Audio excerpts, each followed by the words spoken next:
Hey, welcome back, guys. It took a bit longer of a break, but only like a couple of minutes, as they had to wait for Zest to come back to do the vetoes. But they're done, and we get a surprise. We are going to see every single map in the new ladder map pool today. We did it. Abyssal is the first map in this series, and I gotta go find it. The next trap. So Zombie Grub's been just finding the maps in the custom map pool. They're not in the Blizzard map pool right now, in the ladder map pool, sorry, because the new map pool is not live on Korea. The new ladder's not live on Korea yet. Right. It's weird. Bit strange. Oh well. Happens though. Blizzard stuff.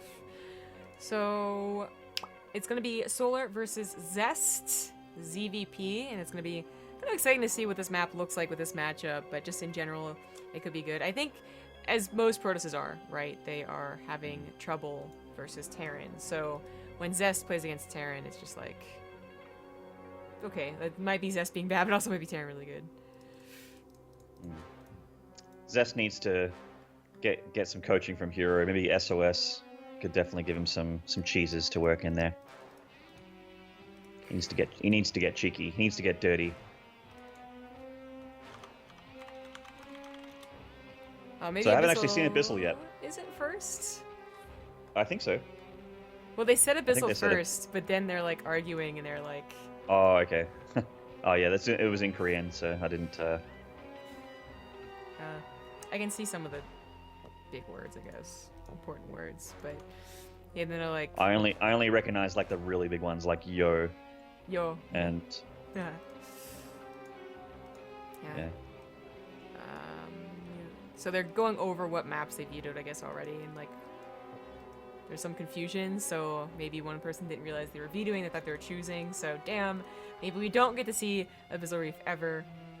That's fine. Rip the dream. So I haven't seen the map yet, and I'd like to see pro gamers play on it first before I jump on it. And yeah, I'd like to see a good Terran on it at some point. That'd be nice. I'm actually going to try playing all races soon. It's something that I've been meaning to do for years. Really just haven't... Like, I did that thing where before there was multiple, like, different MMR on one account for each race. I bought an account for each race. And I was like, I'm going to play 50 games of Terran, and then, 50 games of Zerg, and then 50 games of Protoss, and then alternate like that on each account. And I ended up playing 50 of Terran and going, wow, Terran's really fun, and then playing like another 100, and then just not stopping. And I never got to the other races. Yeah, I hate getting back into playing other races because I've been random at certain points, like once every year or something, and then I'll stop, right? I'll play Terran, and then getting back into playing Protoss, getting back into playing Zerg, I'm like, ugh, so bad. I watch your stream from time to time, and I think the last time I saw you stream ladder, it was random ladder. I think. Maybe the last time I streamed ladder was in Korea. And I got sick of Terran. There's so many Terrans, the Korean ladder is all TVT. Holy crap, yeah. Oh, most of the Australian players, like the higher level Australian players, all play Korea because the ping's not too bad. And yeah, my god, they are just all complaining about too many Terrans. Yeah. Because a lot of the Australian players, they used to all be Zergs. Now it's like Terrans and Protosses. And they're just like, PvT can't be won, and the Terrans are like, well, TvT is winnable, but it's annoying. So well, clearly TvT is winnable. Yeah, clearly. Actually, it always makes me laugh when someone complains about how horrible a mirror is, because you have all the tools the other guy does. Yeah, well, it's a weird thing. Some of us have honor and don't 3-Rax Proxy Reaper. That's the difference. That is true. That is true. You can get mad at people that do that, I suppose. Especially when you got maps like Proxima or whatever it is. No, sorry, the Paladino. Yeah, I don't know why that... Yeah. One of them is named like Proxima something. Proxy's in the word. You think that would be the smaller map, but it's actually quite big. That's the super big one. Oh, holy crap. I have to give a shout out to Tanuke in the chat because it is Australia Day. As of midnight my time, which was an hour ago. The hell's Australian Day? Australia Day is a national holiday where we celebrate Australia becoming a country. And that is today. Cool. That's why I'm casting late, because I have tomorrow's a public holiday. Well, today is a public holiday. It's Australia Day. So Australia Day is like a big barbecue where everyone gets drunk and eats barbecue. It's a very Australian thing. Like July 4th. Yeah, it's like Independence Day, except it's Australian. So exactly, and it's definitely an Australian thing. Yes. So shout out to you, Australian friends, and I hope you enjoy Australia Day. Anyway, continue. Let's introduce these players. Let's do it. Game number 1 on Belshire. It is in the top left of the blue Zerg. It's Splice Solar. And in the bottom right, he's beautiful and his play is beautiful. This is Zest. Do not understand why he doesn't have a team yet, but I'm speculating that there's just someone that can't afford the several $100,000 a year that he's worth. Probably. I think that's the problem. Or maybe they are still getting his beauty shots done. You know, if you're gonna release that you picked up Zest, I feel like there should be some really baller media, okay? Yeah, they're like, before we announce you as part of this team, we need to get those few thousand shots done. Yeah, of just you in front of like several backdrops with several layers of clothes. Yes, and then once we get those few thousand things in your folio, then we can announce it. Yeah, exactly. That makes sense. That's what I was waiting for. That's a tough market even for the best of the best in Korea right now. But I am glad. I mean, we had Splice come back. We have Root picking up more Koreans. Well, Splice didn't come back, but they entered the scene the first time, which is actually even more awesome. So. It's like I'd imagine Bjol and Dark as well, not too far away from having new homes. Probably. Well, actually, I was gonna say, well, Bjorn doesn't need one, but I actually forget all the time that he is on a team. Team Expert. Yeah, Team Expert. Not... Same team as Scarlet. Bly. Yeah, Bly too. Scarlet and Bly. Yeah, right. It's Team Acer again. I mean, let's be honest, but it just, they don't do any marketing whatsoever, so I just constantly forget. Except that occasionally they have to wear the jersey. They just don't have Nurture or Innovation this time. Yeah, although I feel like they'd be good pickups right now. Yeah, right, exactly. Like, both of them are really good pickups, but... Imagine how good Acer would be right now in 2017 if we got the old team back together. Pretty damn good. That is true. Yeah, pretty damn good. Those green hoodies. Single Adept coming in here. Oh, that's a drone kill. That's about it here for the Adept, unfortunately. The Lings are out. Queen gonna bat that away. It's gonna die. Oh well. It did okay. Like, one Adept dies, gets a Ling, gets a drone. Oh, second Adept's coming in here. That's not worth... Speed's with the finish. I could potentially still get out. I mean, he did pre-shade, so he's gonna get maybe nope, not another drone. And he does leave. Ova's gonna come in and see what exactly Zest is doing. For a time, Zest was only doing Dark Shrine builds. Like, that was every single game versus Zerg. Then he changed up. He has a couple of Stargate builds, a couple of Resident Glaive builds. He actually has more than one build, but it's gonna be Resident Glaives this time. Oh, you're right. Like, I remember, you know, studying a little bit before I am Youngie and watching a bunch of Zest games, and every VOD I found BBZ was just that DT, Warp Prism, double Archon drop. Yeah. Every game. And he did it ever since, like, it started around BlizzCon and it just didn't stop. Like, Protoss just did it versus Zerg and didn't do anything else. Yeah, it's a fun, solid build, but it was super repetitive.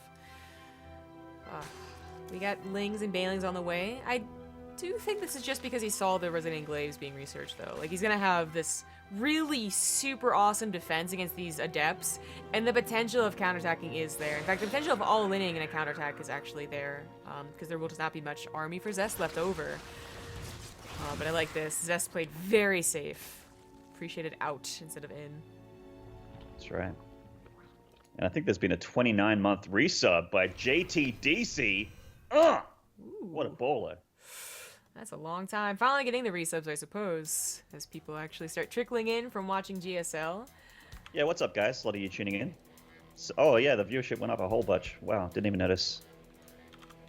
There you go. What's up, guys? Good to see you. It was during that awesome hero game, actually, so... Beautiful. Everyone was looking at the screen, man. So there you go. That's right. Alright, so Overlord's taken out over there, but Zest, he played a safe game. Now he has some harassments. I really like that. Because he shades in, loses those adepts, counterattack. That is not a Nexus going down on the third location for quite some time. Way different game here where it's already got the Sim City and Zest is looking okay. Solar is also fine. He made Lings and Banelings, which didn't really have to be used, but very quickly went back into droning and a fourth base. Uh-oh. It is indeed. Whoop! Oh, bunch of sentries here with Immortal and a couple of depths. This army at face value doesn't look super good, but can get stuff done, and the force fields are amazing. And there is, of course, the War Prism to reinforce it as well. So, how many gateways has Zest got? He's got 2 more on the way. Okay, so he's got 6 gateways in total as soon as they finish. He's pushing on the creep here. It is Belshir, so there's quite a few ramps and chokes to use those force fields, and he needs... Oh, almost missed that last one. Jeez. These Banelings are very dangerous here for Zest. Solar needs to get those connections on those adepts and kill those sentries as well. Nice control here from Zest. Decent force fields, mitigating the damage so far. Yeah, really good force fields, I would say. Like, very clutch in the bare end of the other force fields. And these force fields, again, amazing from Zest. One Baneling snuck in there and got damage, but it's not enough. GG. Zest just, his army lived and all the Banelings were dead, and that's the story of that game. Yeah, that was... Solar's been losing, so he's gotten this far, right? So obviously he's been winning overall in the series, but losing, the games that he loses is just like so abrupt. Like he should be in an okay position, and then suddenly the Protoss attacks, and he's like, well, I didn't expect this, so I guess I die here. Yeah. Man, I didn't even have enough time to take fat rips from my bong that I've apparently been hitting all night, according to chat. Chat's been on you about that since... Oh, they've been on me, man. You know what happens? Viewer. It's dreadlock profiling. Or jealousy. Yes. There's a lot of that too. Or that, yeah. I think it's more likely the profiling. Didn't you, didn't we talk about how you get stopped at airports? Yeah. Roddy's like, I'm a really chill, very happy guy, and the one time I've been like outwardly tilted in front of my caster brethren has been talking about airports and how I get profiled at them because of my hair. Was bad. Like they lock onto me, man. I'll be at a security check-in, and you know how they have those bomb checker guys? Yeah. And they randomly grab people. Well, they see me putting my bags onto the conveyor belt in security, and taking off my hoodie jacket or my hat or whatever. They see me and they lock eyes on me, and I watch them lock eyes on me, and they watch me the whole time. People walk past them. They let people go past them. They're waiting for me. They want to make sure that I get scrubbed. Amazing. Yeah. Every time. Every time. I told you the story, but for the stream, right? Like it's... So I get my hair dyed blonde, which is kind of funny, and that's like the first time I'm stopped randomly. So that was pure coincidence. But the second time I get stopped, I am one in front of Fear Dragon. And Fear Dragon like is a joke kind of similar to what you do, like about being profiled, to be honest. And yeah. So we're like in line waiting, and I get pulled over like randomly, and I'm like, oh, this is like the second time it's happened. It's kind of weird, but you know, thank God it's random. But then like right behind me, they pull over Fear Dragon, and like I leave, and Fear Dragon comes up to me. He's like, I swear to God, they only pulled you over, so it looked less racist to it to me. Random my ass, man. Right? They should just take. If they took the word out, I would be actually okay with it. Please don't pretend it's random when it's not. Anyway. Holy shit. In the top left here, I'm getting tilted just thinking about it. The top left here, we've got Splice's Solar. Yeah, had a bit of a rough game, number one, and oh, this cheeky boy. What's in the bottom right? As the pink Protoss, he is Zest. He's proxy gatewaying. Who does that? Proxy gatewaying. This is so silly. Might work though. Oh, those textures again. Yeah, it looks super zoomed up. It's really not, guys. This is actually regular zoomed up. It makes the probe look super tiny. These minerals are huge. Okay, anyway. Just distractions. So he might be hoping that, like, okay, who does this, right? Like, who puts down gateways so early on? So Solar was much more likely to go for a hatch first.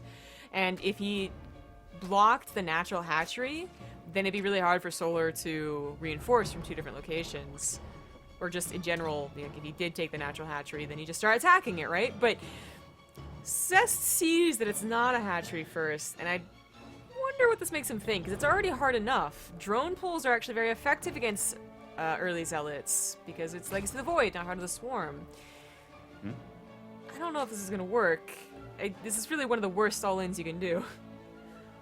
I mean, yeah, it seems like a pretty good. It seems like a pretty good build for Zola to be able to hold it, but I mean, I've seen stranger things in my time in StarCraft 2. I'm not going to call it till it's over, but we'll just see how this pans out for Zest. I mean, obviously it's unscouted. Solar hasn't drone scouted or anything like that, so he's just relying on whatever the Overlord can see, which isn't much. He's starting to get concerned now, probably. Yeah, he's like, where's the gateway at the front? At the natural, in the main. Okay, maybe SimCity'd his actual main base. Yeah, sometimes there's the diagonal wall-offs or whatever around the gas geysers, and then it's just gonna confirm right now that's not the case as the Zealots run in, too. Yep, up they come. Oh, that was a nice And they do surround. get that queen. Yeah, getting that queen's a really nice start to this, actually. Needs more Zealots than this if he wants to be able to kill, because, like you said, the drone pool is quite strong. Oh, that's 5 already. The spine crawler has to be protected, and it just is instantly canceled instead. The drones and Lings still need help against this many Zealots, and that should have been a spine crawler. Wow. Uh-oh. This is actually looking pretty Wow. good for Zest. Uh-oh. He can't get enough army. There's 4 more Lings in the way. Speed's about to finish, but Speed doesn't actually help that much unless they can get a really great surround with numbers. Well, speed only matters if you have Zerglings. Never work. What? Man, I'm having a really good time. I'm having a really good time casting with you, Zombie Grub. This is our virgin cast, by the way. This is our first time ever casting together. This is very exciting for me. But there have been some games that I really wish didn't work. Yeah, exactly. In this tournament so far, where I'm just like, please, guys, don't watch that and don't be influenced by Zest. He's a bad influence, okay? You don't do that on ladder. Don't. No, Don't do that. This was back when people were still experimenting with marine rushes as well. Like, well, we can do 3 or 4 racks, marine rushes even. And people were also trying 4 gateways, and it just didn't work. It was like someone even 3 hatch expanded for a pool, and it still didn't work. They bought enough time for the spine crawler. The Zealots ran around doing nothing. Like it's actually it's a bad build usually. But the fact that he couldn't get that spine crawler up, the fact that he didn't scout it until there's already like 5 Zealots coming after him. And the surround on the queen. Yeah, that helped too. I guess that's when it works. So unfortunately, Solar is knocked out of the tournament, and Zest will continue, because it's good news for the Protoss fans, and he will have a rematch, actually, against Keen. And you know what? I'm feeling it for my prediction here, Zombie Grub. I still think Keen's going to beat Zest, and I think that's going to be it, I think. That's my prediction. I'm feeling it. I think Solo is the biggest threat to Keen, to be honest. I agree. I think Keen's already got this mental edge. He kind of destroyed Zest, to be honest. Like, that wasn't just a 2-0, it was like a 2-0. So unless Zest is just suddenly turned into hero and has super cheeses, he's going to be in trouble. But we got to wait for the maps to be chosen. So while they do that, we're going to go to a quick commercial break. Thanks for watching, everybody. It's the TING Korean Qualifiers number 2.